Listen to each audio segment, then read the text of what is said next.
Assalamualaikum warahmatullahi wabarakatuh. Waalaikumsalam. Alhamdulillahi rabbil alamin. Allahumma salli ala Sayyidina Muhammad wa ala alihi wa sahbihi ajma'in.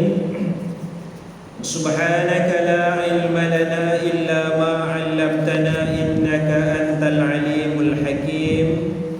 Rabbi shrah li sadri wa yassir li amri wahlul 'uqdatam min lisani yafqahu qawli, amma ba'd.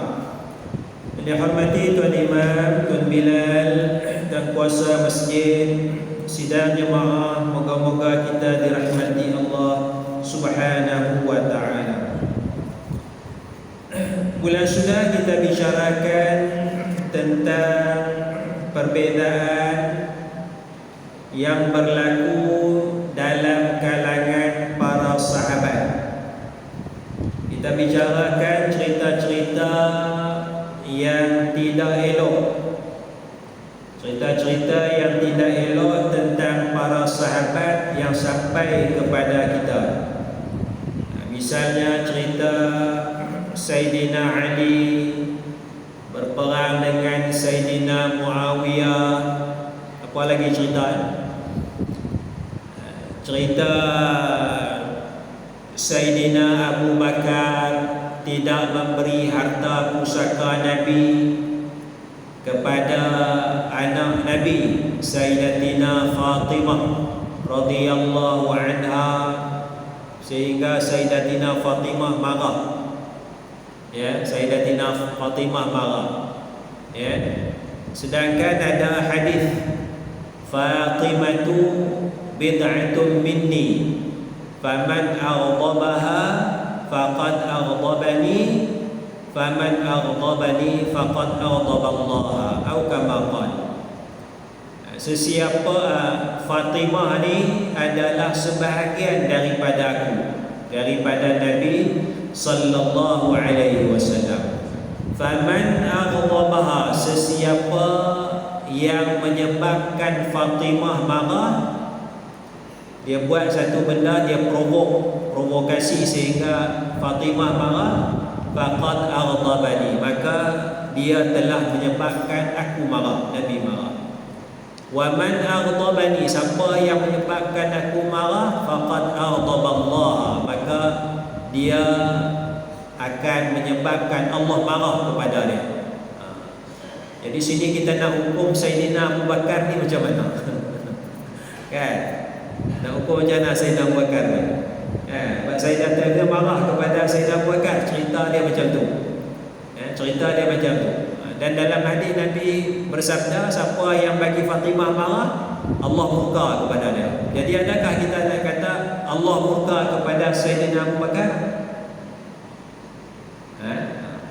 Perang berlaku Sayyidina Ali, Sayyidina Muawiyah, kita tak ada apa?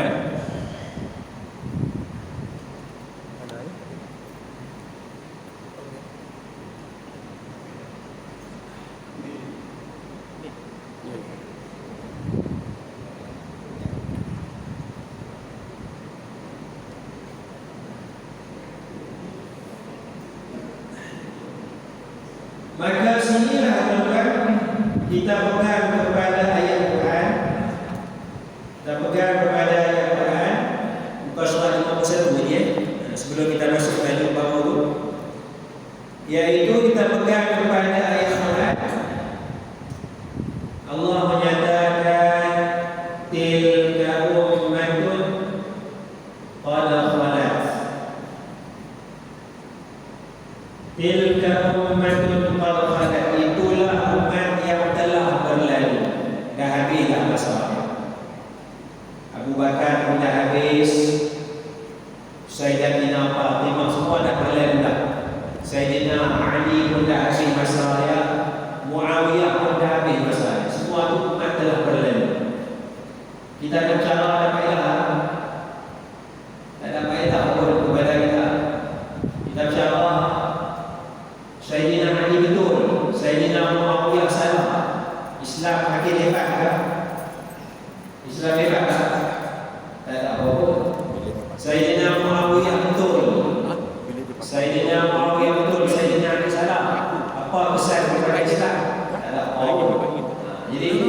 dalam ayat tilka umat itu adalah umat yang telah lepas. Apa itu? Laha ma kasabat. Bagi mereka apa yang mereka usahakan. Bagi mereka apa yang mereka usahakan. Kita tu selalu bicara. Kalau kita bicara kita nak kedua, kan? Kita nak kedua. Iya kan? Habis itu bagi kita walakum ma kasabtum. Ini yang kita nanti walakum ma kasabtum. Bagi kamu apa yang kamu usahakan. Ya. Mereka dah buat apa nantilah. Ya. Allah Taala dah buat nanti. Kita terus benar, kan? Akhiratnya. Ni kita punya cerita. Kita bicara Abu Bakar salah, Abu Bakar jahat, kan? Kita berkata Ali betul, Muawiyah jahat, Muawiyah betul, Ali jahat. Tak ada faedah apa pun kepada agama kita, kan? Itu prinsip dalam Quran, ya. Laha ma kasabat walakum ma kasabtum. Kemudian kata Allah, wala tus'alun. Kamu tidak akan ditanya amma kanu ya'malun, apa yang mereka buat. Orang dulu buat, Allah tak soal kita. Allah tak tanya. Allah akan soal mereka apa yang mereka buat. Allah akan soal kita apa yang kita buat. Itu prinsip panduan dalam Al-Quranul Karim. Ya. Apa cerita sekali pun. Ya. Sebab itu kata Imam Syafi'i rahimahullah ta'ala, lebih kurang perkataan dia, Allah Ta'ala telah membersihkan tangan kita daripada darah para sahabat. Allah membersihkan tangan kita daripada darah para sahabat. Kita tak terlibat dengan perang para sahabat, ya?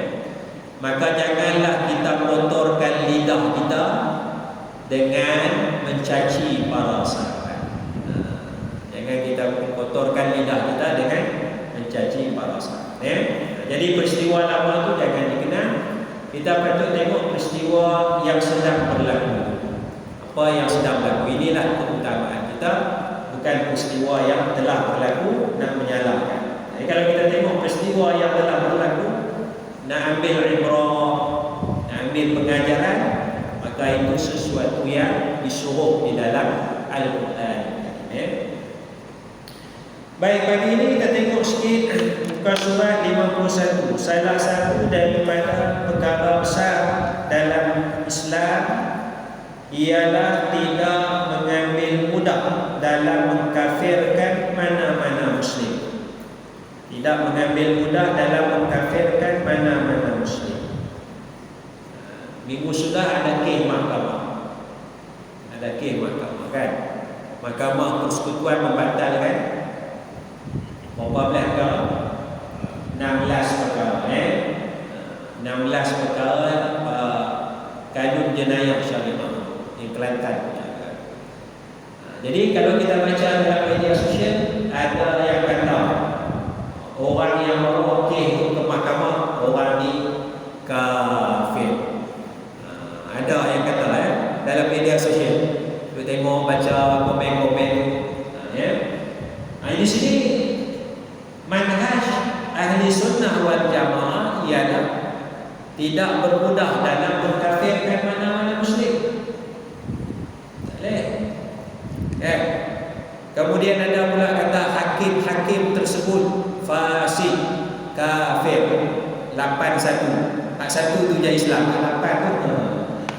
Ini bermudah dalam mengkafirkan Muslim. Jadi asas dalam Islam ialah tidak begitu, tidak mudah nak kata orang Islam itu kafir. Maka Muslim Sunni tidak mengkafirkan mana-mana Muslim dengan begitu mudah. Contohnya seseorang Muslim yang sujud kepada patung. Kita nampak dia sujud kepada patung. Perbuatan itu salah atau tidak? Salah. Kita nak kata dia kafir? Tak boleh lagi. Tak boleh lagi nak kata kafir. Sebab mungkin dia ada sebab. Sebab dia mungkin dia dipaksa, kan? Kalau dia dipaksa tak sujud kepada patung, maka dia akan dibunuh atau anak dia akan dibunuh. Kan? Kita tak tahu sebab tu perbuatan itu salah. Tapi kita tak boleh kata dia kafir. Karena Allah menyatakan illa man ukriha wa qalbuhu mutmainnun bil iman. Allah dah bagi asal illa man ukriha, kecuali orang yang dipaksa. Kecuali orang yang dipaksa. Wa qalbuhu, hati dia mutmainnun, hati dia tenang bil iman. Hati dia beriman. Kita tak tahu hati dia. Kita tak tahu hati dia. Jadi perbuatan itu kita kata salah, tapi kita tidak mengkafirkan Muslim yang melakukan perkara yang sedemikian. Maka seseorang Muslim yang sujud kepada patung berkemungkinan mempunyai sebab tertentu. Contohnya dipaksa sujud. Jika tidak sujud, maka anaknya akan dibunuh. Oleh itu tindakan sujud kepada patung berhala tidaklah menjadikan seseorang itu kafir. Kita tengok orang Islam pergi ke kubur, buat benda-benda pelik di kubur. Kita mungkin tak setuju. Kan ada yang menari di kubur, kan? Peliklah, pelik. Ada tak? Kita tradisi kita menari di kubur ada. Tak ada. Lepas tu letak kelambu. Tak kelambu pokok, kelambu biru, kelambu kuning dan sebagainya. Ada dalam tradisi kita? Tak ada. Saya pun buat apa pasal apa letak kelambu ni? Orang kata pasal nyamuk. Dah nyamuk pasal apa pula? Orang mati duduk dalam tanah, nyamuk tak duduk dalam tanah. Dia kata hubungkan dia letak tak kelambu atas tu kan? Tak tahu apa sebab, tak tahu. Kan? Apa sebab? Ya. Apa dia? Daun. Tapi duduk dalam bangunan tu. Duduk dalam bangunan. Kan? Bangunan tu ada hubung dan sebagainya. Itu pelik. Ada orang duduk kat kubur. Kan? Kita tak setuju. Kita tak setuju perbuatan pelik-pelik tu. Tapi kita nak tuduh kafir. Sebab tadi kita tengok dia sembahyang, tapi dia pergi kubur buat pelik-pelik tu. Perbuatannya kita tak setuju, kita kata salah, tapi kita tidak mengkafirkan. Pasal apa? Pasal dia masih lagi sembahyang, dia masih lagi mengucap dua kalimah syahadat. Jadi perbezaan kita cuma setakat tidak setuju saja, tapi tidak sampai mengkafirkan. Baik, kata para ulama kita. Kata para ulama, misalnya kata Imam Abu Hanifah, wala nukaffiru musliman bidhanbin minadz-dzunub. Kita tidak mengkafirkan mana-mana muslim dengan sebab dosa. Kita tidak mengkafirkan mana-mana muslim dengan sebab dosa. Wa in kanat kabiratan, sekalipun dosa-dosa itu adalah besar. Dia minum arak, dosa besar. Dia berzina, dosa besar. Dia berjudi, dosa besar. Tidak dikafirkan. Ya, tidak dikafirkan. Itu kefahaman para ulama seperti Imam Abu Hanifah. Idza lam yastahillah, apabila dia tidak menghalalkan perbuatan dosa. Dia minum arak tapi dia yakin arak haram. Kenapa minum? Nantilah pada tua-tua sikit untuk bahala. Dia tahu dosa. Dia tidak menghalalkan. Jadi kita yang buat dosa ni, limitasi dia jangan menghalalkan dosa. Itu limitasi dia. Karena apabila kita menghalalkan perbuatan dosa, menghalalkan perbuatan haram, boleh jatuh dalam kafir. Buat dosa tapi tetap i'tiqad ini dosa, Allah larang. Cuma aku ni gelak syaitan ni goda buat sangat tu yang tak apa, salahkan syaitan apa. Balik malam-malam taubatlah kepada Allah. Ya. Ya Allah, aku nak beli 2 ekor ni, Allah, aku tahu dosa ya Allah. Tapi kau bagilah peluang aku taubat. Tak apa dosa. tapi masih lagi mengaku bahawa kita hamba Allah. Jadi Allah akan tengok benda itu. Allah Ta'ala akan pandang kita. Ya, pandang dengan pandangan rahmat kerana kita sedar kesalahan. Kemudian kata Imam Abu Hanifah, wala nuzilu anhu ismal iman. Kita tidak menghilangkan daripada Muslim nama iman. Dia tetap beriman. Wa nusammihi mu'minan haqiqatan. Kita namakan dia orang mukmin secara hakikat. Dia tetap beriman. Wa yajuzu an yakuna mu'minan fasiqan ghaira kafir. Dan harus dia disebut sebagai orang beriman yang fasik, yang buat dosa, ghaira kafir, tetapi tidak kafir. Ya, itu maknanya contoh bagaimana kefahaman ulama tidak mudah mengkafirkan mana-mana muslim. Begitu juga kata Imam Abu Ja'far At-Tahawi.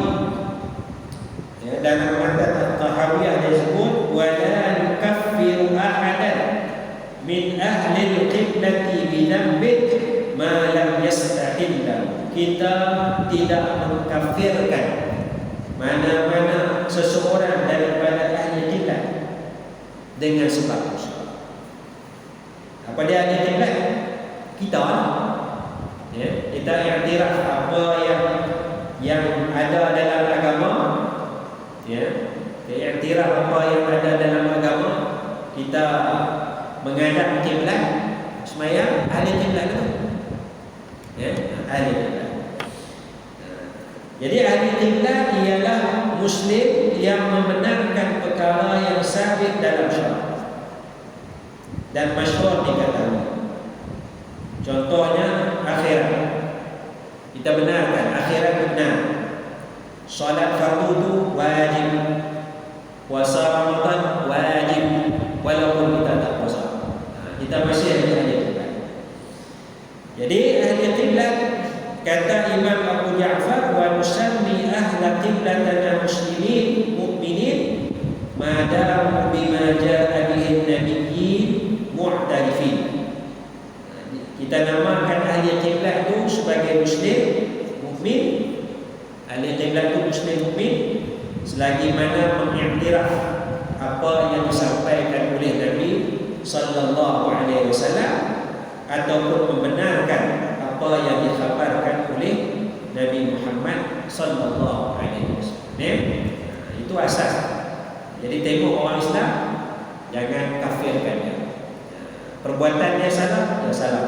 Perbuatan dia dosa, dosa. Perbuatan kafir, dia perbuatan kafir. Dia kafir? Belum lagi. Belum lagi. Ya? Baik, contohnya saya ambil sikit perbezaan. Perbezaan di antara ahli sunnah dengan mu'tazilah. Ini saja satu contoh. Satu contoh perbezaan. Kata kafir tak kafir.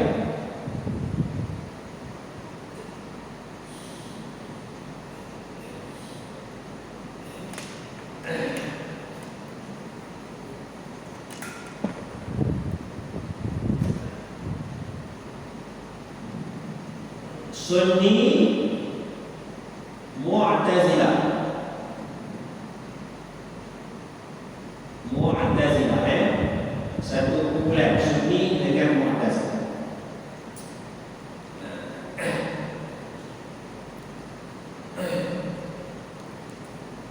Ahli sunnah menyatakan beriman kepada akhirat. Beriman kepada akhirat. Mu'tazilah beriman kepada akhirat.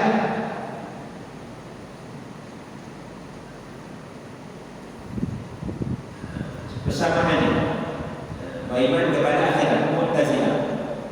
Mu'tazilah.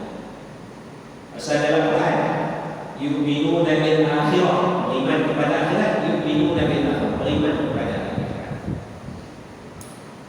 Cuma isunya ialah golongan Mu'tazilah dalam neraka benar, tetapi belum wujud lagi. Jadi akhirat termasuklah syurga. Termasuk syurga iman.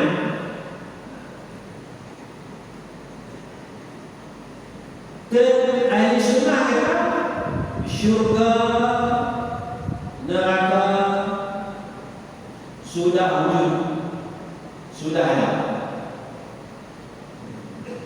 Mu'tazilah kata syurga, neraka belum ada.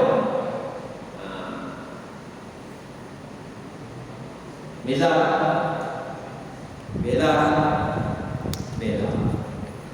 Mu'tazilah kata syurga, neraka belum ada lagi. Ahli sunnah kata dah ada. Jadi soalan dia, dah ada ke belum?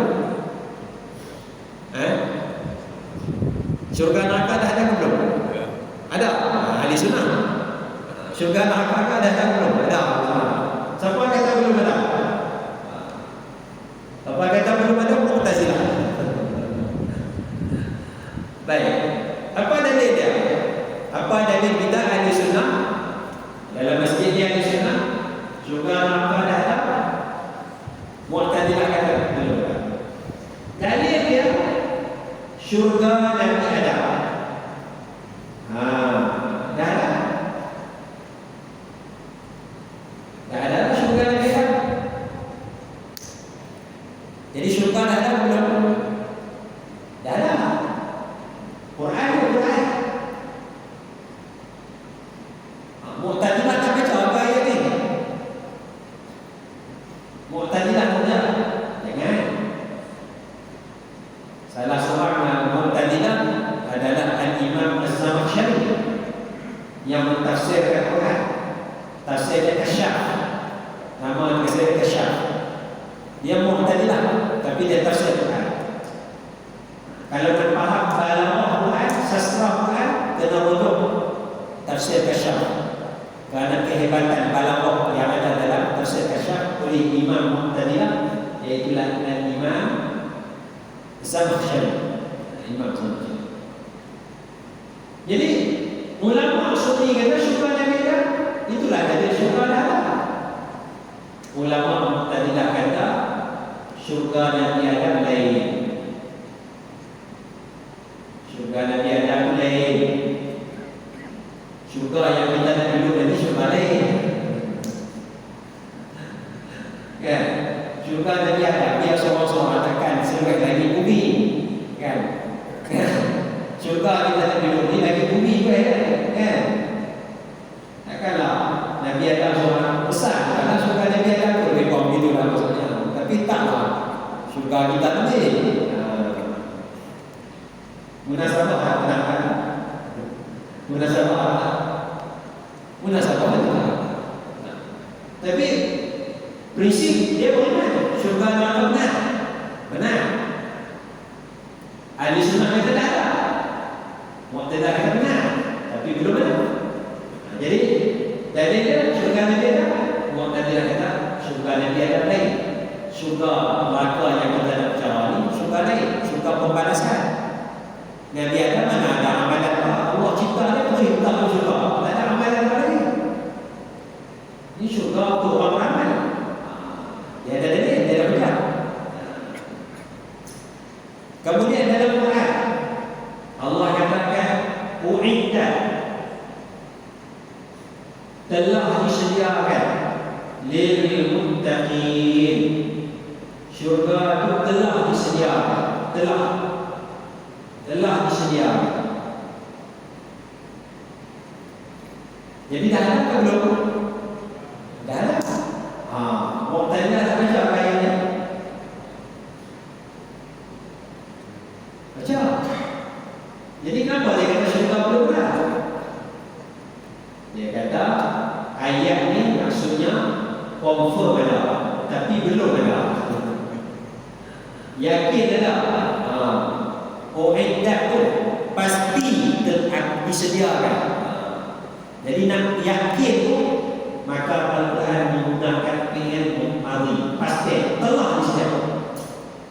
memang confirm ada, pasti ada syurga.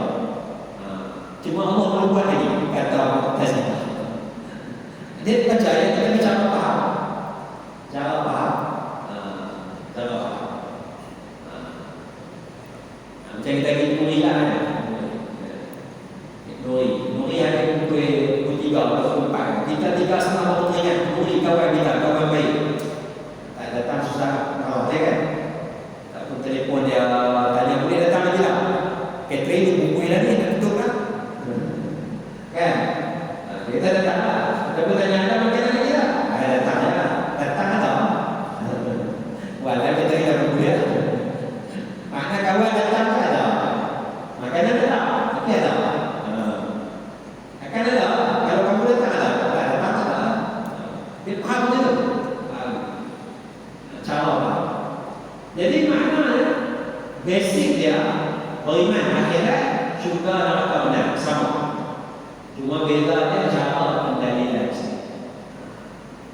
Jadi oleh kerana itulah tidak harus dikafirkan Mu'tazilah.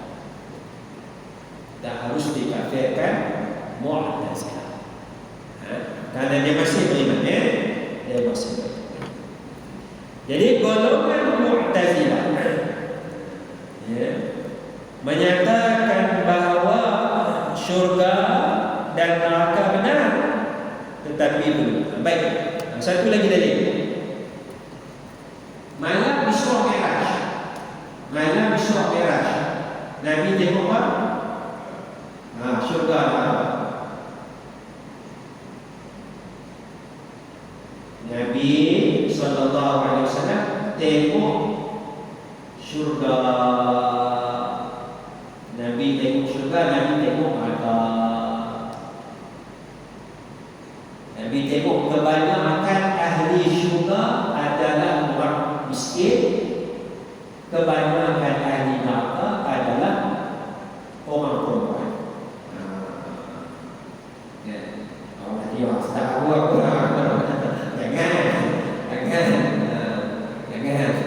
Jangan jotek sangat, jangan berbangga sangat. Kan? Jangan berbangga sangat. Jadi malam Isra Mi'raj Nabi tak tengok syurga neraka. Jadi syurga neraka dah ada belum? Tak ada. Macam mana Mu'tazilah jawab? Mu'tazilah jawab, malam Isra Mi'raj Nabi diperlihatkan syurga dan neraka, dan Nabi juga diperlihatkan ahli syurga dan ahli neraka. Ada apa ahli syurga? Dah ada kan belum malam Isra Mi'raj? Belum ada. Ahli neraka ada ke? Tak ada lagi. Jadi yang Nabi tengok tu ahli syurga mana, ahli neraka mana? Jadi Nabi tengok gambaran akan datang. Kebanyakan ahli syurga orang miskin, kebanyakan ahli neraka orang perempuan. Gambaran akan datang, bukan ada lagi ahli syurga dan neraka. Jadi kalau ahli syurga belum ada, ahli neraka belum ada pada malam syurga, syurga neraka dah ada belum? Jawab tadi dah ada belum? Belum ada lagi. Nabi cuma diperlihatkan. Dia tak jawab. Mudah sama juga. Mana ada ahli neraka masuk lagi? Jadi syurga neraka belum ada. Kata Mu'tazilah. Itu yang tadi nak kafir kan?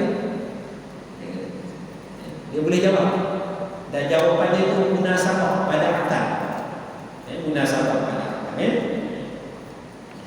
Jadi para ulama tidak menghukum Mu'tazilah sebagai kafir kerana i'tiqad syurga neraka belum ada. Ulama tidak menghukum Mu'tazilah sebagai kafir kerana i'tiqad syurga neraka belum ada. Cuma ulama tak setuju. Misalnya dalam matan Jawharatul Tauhid dia kata wan naru haqqun wujidat kal jannah. Neraka itu benar. Neraka itu benar. Wujidat telah disediakan. kal jannah, seperti syurga. Telah ada, benar dan telah ada. Fala tamil li jahili zi jannah, maka janganlah kamu cenderung kepada orang yang ingkar kewujudan syurga neraka sekarang. Mu'tazilah lah. Jangan cenderung, jangan ambil pendapat tu. Zi jannah, Mu'tazilah tu kurang waras. Kata Imam Ibrahim itu kurang waras. Tapi tak kafir, tak kafir. Tu pandangan itu tak hukum sesuai dengan akal. Ya. Takat tu je. Ya, takat tu. Mu'tazilah dia akan jawab dia. Dia kata kalau Allah buat syurga, apa faedah syurga apa sekarang ni? Bosok tak ada orang. Tak ada siapa nak masuk. Sia-sia. Kata orang tadi. Nanti bila akhir pertama kun fayakun lah. Jadi-jadilah. Kan payah lama. Ni duduk lama rugi lah. Macam kita ni ekor, kipas lampu. Saja kita nak balik kan, kita tutup dari ekor. Masih buat kita tutup. Zuhur nak tambah. Buka tu ya. Ayah tutup. Membasih. Bukan ada apa-apa. Ada seorang masalah saya Allah ayam tutup lah ekor ni. Zuhur nanti tu satu suku. Tak membasih, tak sia-sia. Jadi syurga nak kalau ada sekarang sia-sia. Allah Maha berkuasa, tapi sia-sia mungkin tak ada faedah pun. Jadi tak ada lah kata tadi. Itu nak semua apa? Jadi itu pandangannya. Jadi kita ambil kesimpulan dia, ya, tidak mudah mengkafirkan. Kita buat perbandingan Sunni dengan Mu'tazilah. Jadi Mu'tazilah pun tak kata kita kafir, kita pun tak kata Mu'tazilah kafir. Jadi kalau imam kita sembahyang Mu'tazilah, sahih, tak ada masalah. Pasal dia beriman. Ya, imam kita Sunni, orang Mu'tazilah tak sahih. Pasal sama-sama beriman kepada Allah Subhanahu. Ini kita cari jalan kesatuan. Ya, perbezaan kita tu tidak sampai kafir, mengkafirkan di antara satu dengan yang lain. Kita berhenti setakat dulu. Kita akan sambung contoh-contoh yang lain. Wallahu a'lam wa a'lamu bis-shawab. Subhanakallahumma wa bihamdik, asyhadu an la ilaha illa anta astaghfiruka wa atubu ilaik. Assalamualaikum warahmatullahi wabarakatuh.